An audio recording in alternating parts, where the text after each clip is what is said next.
Welcome back everybody, I'm Nick930, and to ring in the new year, I want to give you all an updated look at my personal studio that I'll be using in 2024 to create more of the content that you want to see. Also, before we get started, I do want to give a huge shout out to my friends over at Corsair for supplying me with lots of fantastic PC hardware this past year, including most of the components for my new gaming PC that I'll talk about in more detail in a bit.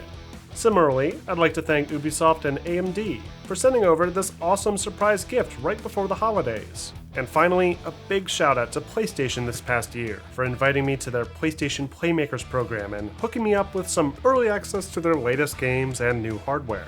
You can find full reviews for some of these products already on my channel, and I'll have them linked below as well. And of course, I'd like to thank all of you this year for continuing to support the channel and allowing me to continue to deliver the highest quality content possible. I have a lot of cool projects planned for this year, including more documentaries, the first of which will be available on my channel in the coming weeks. To kick this tour off, let's start upstairs in my main office space. As you may recall from my last tour, this area is pretty much where most of the work for the channel is done, including editing, gameplay capture, writing, and general research. Here we have my old 2020 PC build that still remains my go-to for all my heavy-duty editing work. For the most part, nothing here has really changed.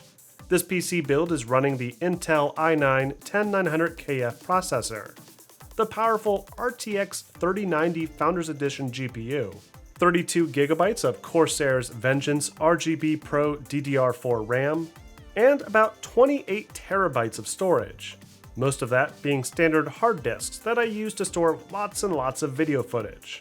The cooler on the CPU chip is a closed-loop Corsair Elite Capellix H150i, and the motherboard is an Asus ROG Strix 7490E. All of this is then housed inside a Cooler Master Cosmos C700P case, with some additional LED magnetic strips to really help bring out that blue tone. It's without a doubt been my favorite machine to work with over the years, and has handled pretty much everything that I've thrown at it gameplay-wise without issue. Though, late last year, Nvidia hooked me up with a newer RTX 4090 Founders Edition GPU that, for lack of a better option, I had paired with the older hardware in this 2020 build. I've since rectified that issue in 2023, and with Corsair's help, have built a brand new, top-of-the-line PC to handle all the latest games right over here on the opposite side of the room. In this build, I have the much more powerful i9-13900KF processor, cooled with Corsair's iQOO H150i Elite Capellix XT AIO, and placed in an Asus ROG Strix Z790E motherboard. The GPU is of course the RTX 4090, and for RAM, we're now running with a full set of Corsair Vengeance RGB DDR5 RAM, and I've boosted the total memory up to 64GB instead. So far, this machine is relatively new, as I've only just started to transition to using it these past few months, and have been testing performance across many of the latest games that have been giving me trouble in the past. And I have to say, so far, the upgrade to the 13900K from the old 10900K was well worth it. There's less stuttering, games are loading faster, and I feel as though the 4090 is finally being given some room to stretch its legs. Plus, now that I'm using Corsair's RM1200X Shift fully modular ATX PSU, I can finally ditch all those PCI converter adapters and use a much cleaner, more efficient ATX 3.0 cable instead. Finally, we have the new Corsair 7000D full-size tower. That is much easier to work with on the inside, and I ended up purchasing some additional Corsair RGB fans to both help with cooling and really expand on that green color scheme I wanted to target with this newer setup. Moving back to the editing side, we have this third PC, my much older build from maybe 2018 or so, that has basically become more of a streaming PC thanks to the installed Elgato 4K 60 Pro Mark II internal capture card.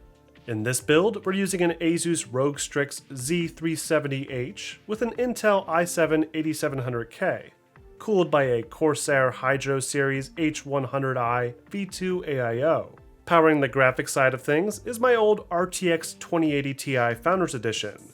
That, with 32GB of DDR4 RAM, make it a solid mid-range PC today. Now, the desk itself has quite a few things going on, as you can plainly see. First, we have my old Asus ROG Strix Scar 2 laptop that features a 17-inch 144Hz panel with an i7 8750H chip and an integrated RTX 2070 graphics processor, along with 16GB of RAM.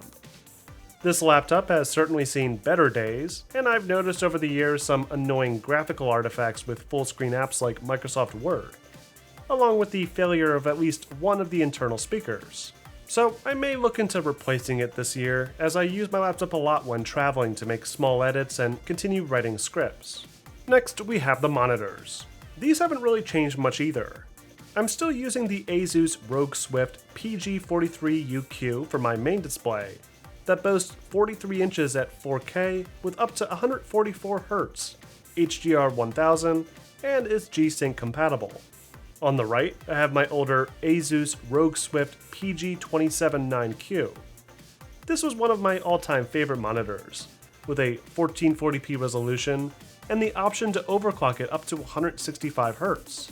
My keyboards were the same up until about a month ago, as I finally replaced my old Logitech G910 because of some dead keys, and replaced it with the newer Logitech G815. So far, I'm really liking this newer model. It's sleeker, easier to clean, and the travel time for the keys feels a lot nicer than those bulky keys I had before. Next, we have the mice. This hasn't really changed too much. I've pretty much stopped using the mouse for my laptop and just stick with the trackpad now, but my old G502 Lightspeed is still my go-to for my main machine. The other peripherals are in about the same place as before, though I have made a few small additions to help make the space more comfortable.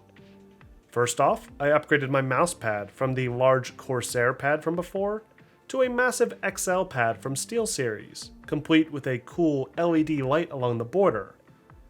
I probably wouldn't buy this one again though, because after only a few months, I noticed the color on this has faded considerably on the left-hand side. I've also added a cup holder on the left-hand side from IKEA, replaced the old Creative speakers with a pair of Klipsch stereo speakers instead, and introduced a Go XLR mini mixer, which allows me to directly control the audio levels for my microphone, Discord chat, my main system audio, and the secondary computer system audio as well. Next to this, we have my old Stream Deck from Elgato, which nowadays I really only use to control the two Elgato key lights above when I'm doing video calls or capturing video footage for product reviews. One of my favorite changes though are these new desktop stands used to prop my PCs off the ground. If you recall from my past tour, my builds were both sitting on the carpet, but what really convinced me to buy these new stands was the ability to easily roll my computers out whenever I need to work on them. Then, on the right, I opted for an even nicer desktop stand, the Eureka Ergonomic Height Adjustable Computer Tower Stand, that comes with an attached desktop and mouse pad, perfect for extending your desk space and moving some of those peripherals over. It even has some optional side-mounted baskets that I put things like USB sticks, SD card readers, and other small computer tools. Other new additions to the setup are actually around the desk itself. PlayStation has generously sent me DualSense controllers whenever a new color is released. So, instead of having them all laying around, I decided to pick up these cheap wall-mounted controller displays off of Amazon, and they make for a great decoration piece while also being very practical.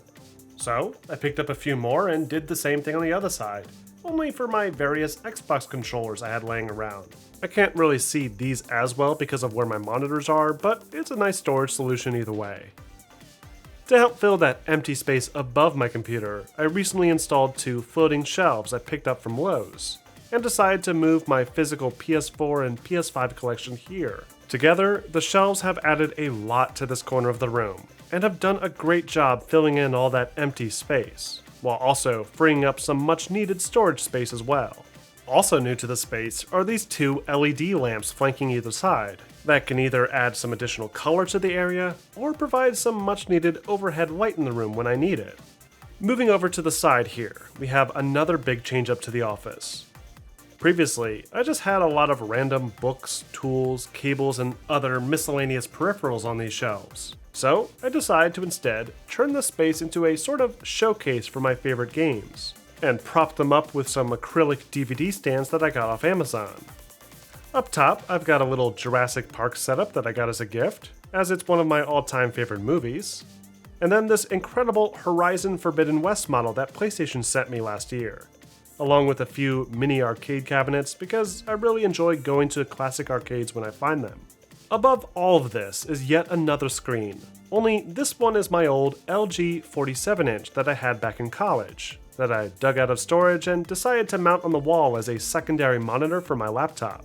On the other side of the room, near my new gaming PC, a lot of this desk has been set up to mirror the other side of the room thanks to my friends over at AMD, who sent over an identical FreeSync version of my 43-inch Asus monitor, along with a nice 32-inch curved 144Hz side monitor that I had here before. I'm also testing out the new Elgato Wave XLR, coupled with the Elgato Wave XLR mixer, which I highly recommend as the audio quality is fantastic and is a great price when compared to other standard USB microphones.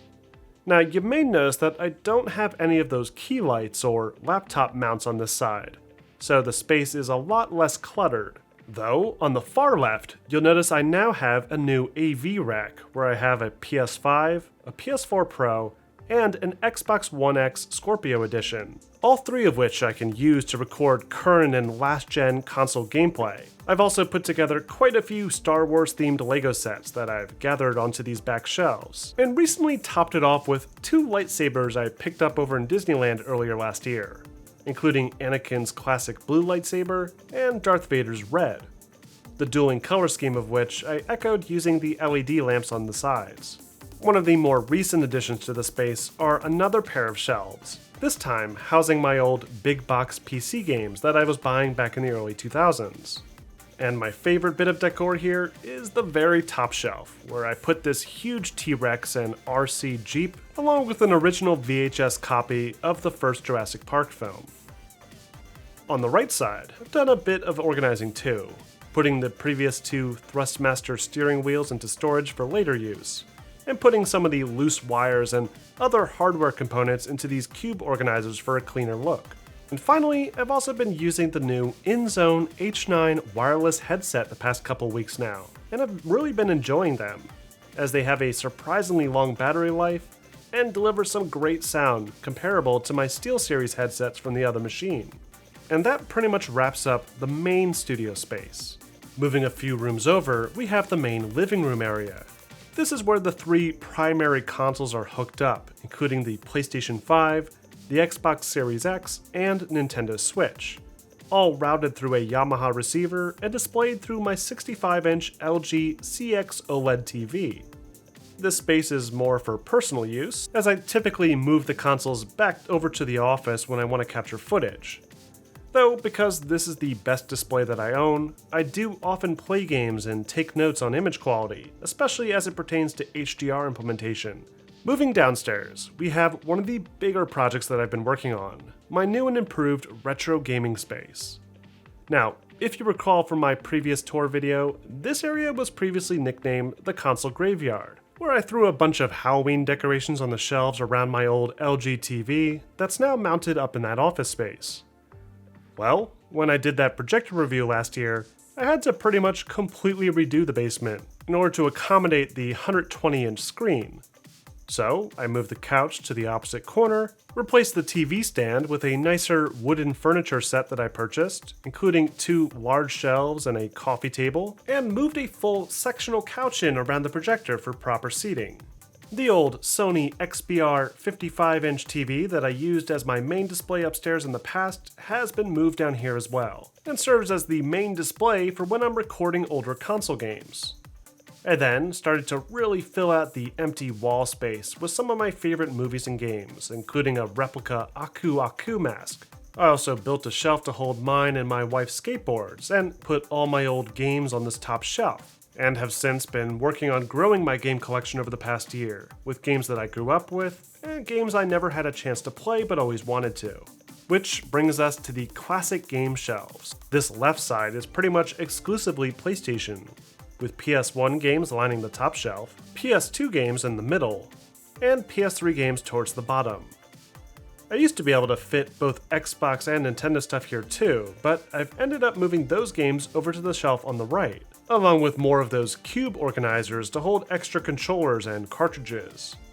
Now, for those of you who saw my projector review, you'll already be somewhat familiar with this unit, though I have recently decided to install a ceiling mount for it, which has really helped to clean up the space, and ran the HDMI cable down this wall towards my old AMD build, that I've since transferred over to another one of these Cooler Master C700s.